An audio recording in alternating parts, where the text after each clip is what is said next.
কাবাব ভাজা চলছে, কালারটা খুব সুন্দর, এই জন্য আমি নাম দিয়েছি বিদেশি সরপুঁটি মাছ। গুড মর্নিং সবাইকে, কেমন আছেন? আমি আলহামদুলিল্লাহ অনেক ভালো আছি। আজকের ওয়েদারটা অনেক নাইস, ব্রাইট অ্যান্ড সানি। তো আমি এখন নিচে যাচ্ছি, ব্রেকফাস্ট করব।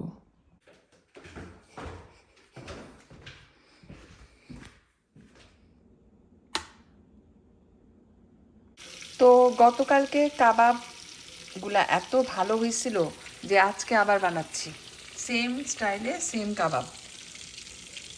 বিফ কিমা দিয়ে এই কাবাবগুলা বানানো হচ্ছে।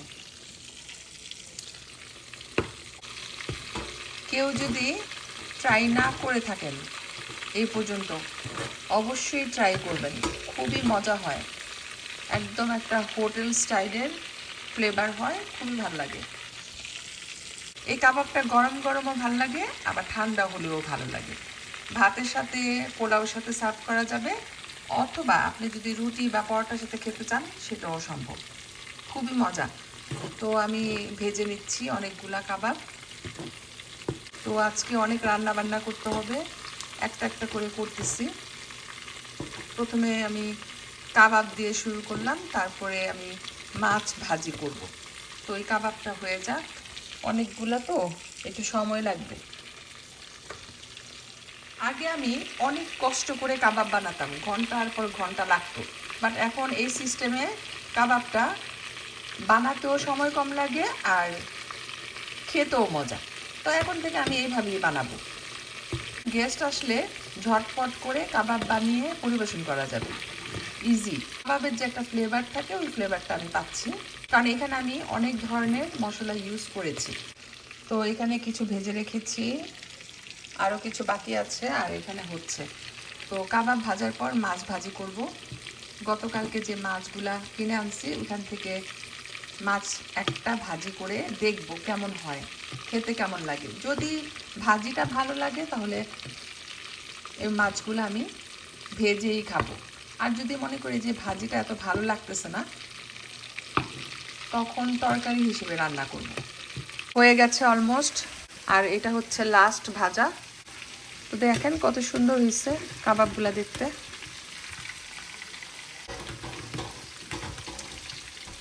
কালারটা খুব সুন্দর।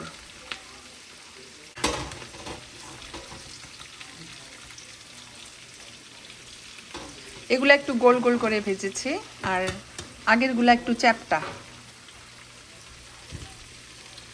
এত বড় বড় সাইজের করেছিলাম, কিন্তু ভাজার সময় এগুলো একদম শ্রিঙ্ক হয়ে গোল হয়ে যায়, ছোট হয়ে যায়। তো যাই হোক, এখন আমি এগুলা তুলে ফেলবো।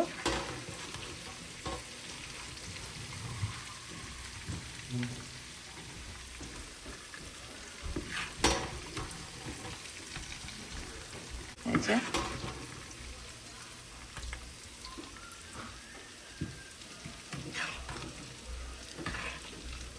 এখানে যে পেঁয়াজগুলা পড়েছে, সেই পেঁয়াজগুলো তুলে ফেলছি, কারণ এগুলা খেতে মজা।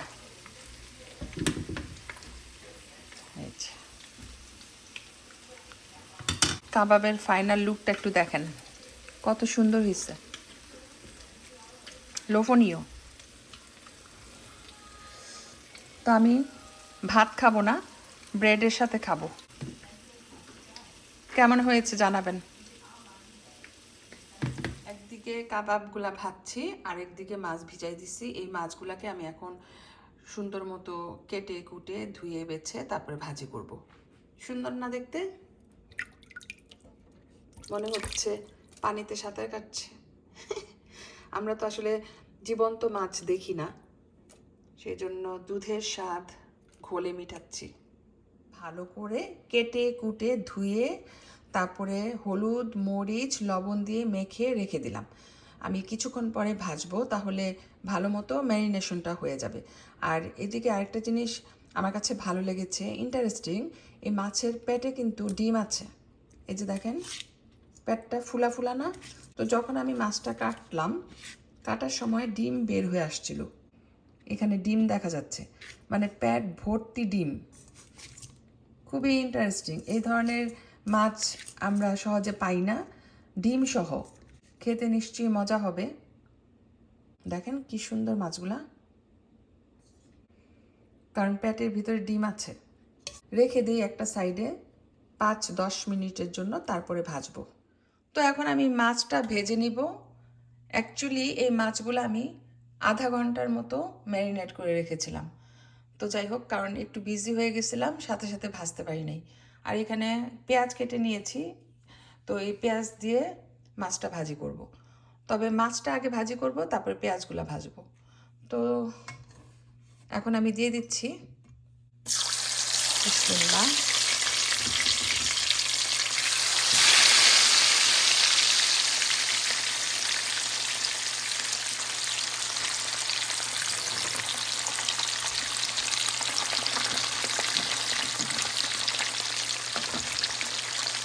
তো মাছটা আমি একটু উল্টাই দিই, আস্তে আস্তে ভেজে নিচ্ছি। আস্তে আস্তে ভাজলে মাছটা ভালো মতো ইনসাইড আর আউটসাইডে ভাজা হবে।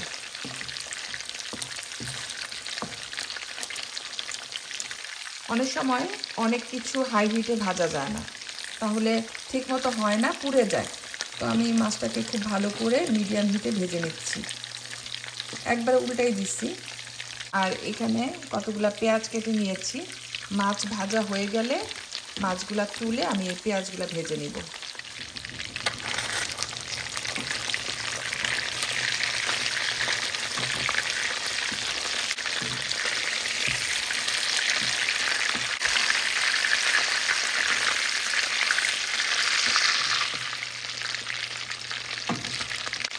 তো এই মাছটার নাম আমি দিয়েছি বিদেশি সরপুঁটি মাছ, ঠিক আছে? এটা একটা নিজের আলাদা নাম আছে, নামটা আমার মনে থাকে না, তো সেই জন্য আমি নাম দিয়েছি বিদেশি সরপুঁটি মাছ। তো এখানে আমি পেঁয়াজগুলোও ভেজে নিয়েছি, এই যে দেখেন সুন্দর করে পেঁয়াজটা ভেজে নিলাম। এখন আমি এই মাছগুলো আবার দিয়ে দিচ্ছি, বাস হয়ে গেল। এইভাবে আমি লো হিটে এখন রেখে দিব ঢাকনা দিয়ে। তো আমি এখন মাছটাকে লো হিটে ঢাকনা দিয়ে রেখে দিচ্ছি, বাস কমপ্লিট। আর একটু পরে আমি ফাইনাল লুকটা দেখাবো। তো এই যে মাছটা হয়ে গেছে,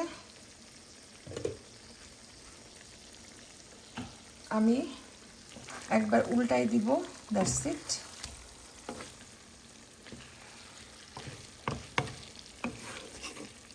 দ্যাটস ইট। এই হচ্ছে বিদেশি সরপুঁটি মাছের ফাইনাল লুক। কেমন হয়েছে জানাবেন। আমার তো এখনই খেতে ইচ্ছা করছে, ইনশাল্লাহ লাঞ্চে খাবো। আর এইদিকে আমি কিছু জার কিনেছি, কাচের জার। গতকাল রাত্রে ধুয়ে আমি এখানে তাওয়ালের উপরে রেখে দিয়েছিলাম পানি ঝরে যাওয়ার জন্য। খুবই কিউট জারটা, আর লেখাটা বেশি ভালো লেগেছে, ইট মোর ট্রিটস। এই যে দেখতেছেন ছোট ছোট জার, এগুলা কিনেছি টুকটাক জিনিস রাখার জন্য, ইউজফুল। এই জারটা ইউজ করব কুকিজ, মুড়ি, চানাচুর, শুকনা জাতীয় খাবার রাখার জন্য। আর এই ছোট জারগুলা ইউজ করব মশলা রাখার জন্য, এলাচি, দারচিনি, গোলমরিচ, তারপর জিরা, এগুলা রাখা যাবে। হলুদ মরিচও রাখা যাবে, মানে এনিথিং রাখার জন্য কিউট। তো এখন আমি এগুলাকে সুন্দর করে ক্লোজেটে তুলে রাখবো, আর যখন যেটা লাগবে ইউজ করব। তো আমাদের লাঞ্চ হয়ে গেছে, এখন আমি একটু বের হইছি।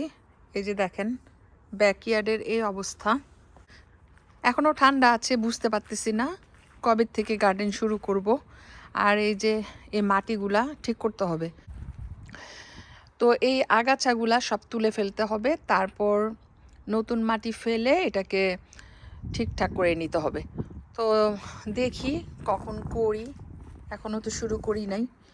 আর এখানে কি সুন্দর এই যে গাছের বাল্ব, এটা কোত্থেকে পড়ছে কে জানে। এটা তো একটা ফুল গাছ,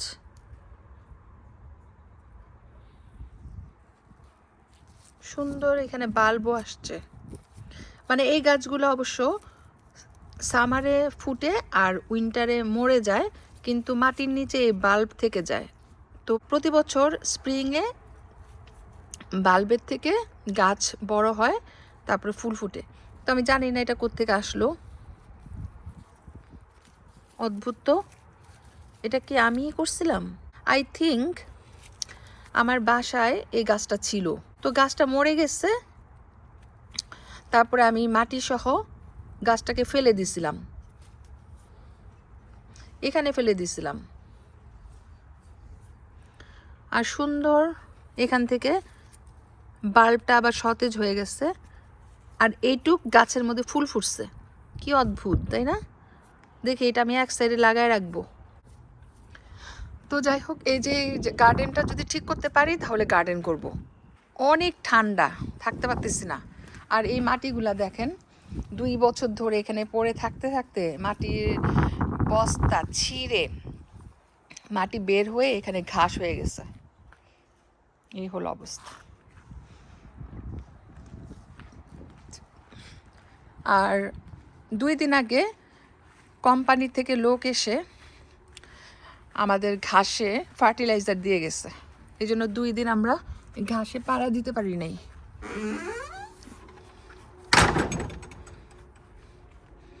ফার্টিলাইজার দেওয়ার উদ্দেশ্য হচ্ছে ঘাসগুলা সুন্দর হবে আর কোনো আগাছা ঘাসের মধ্যে গ্রো হবে না। তো আমি এখন ভিতরে চলে যাচ্ছি, ঠান্ডা লাগতেছে।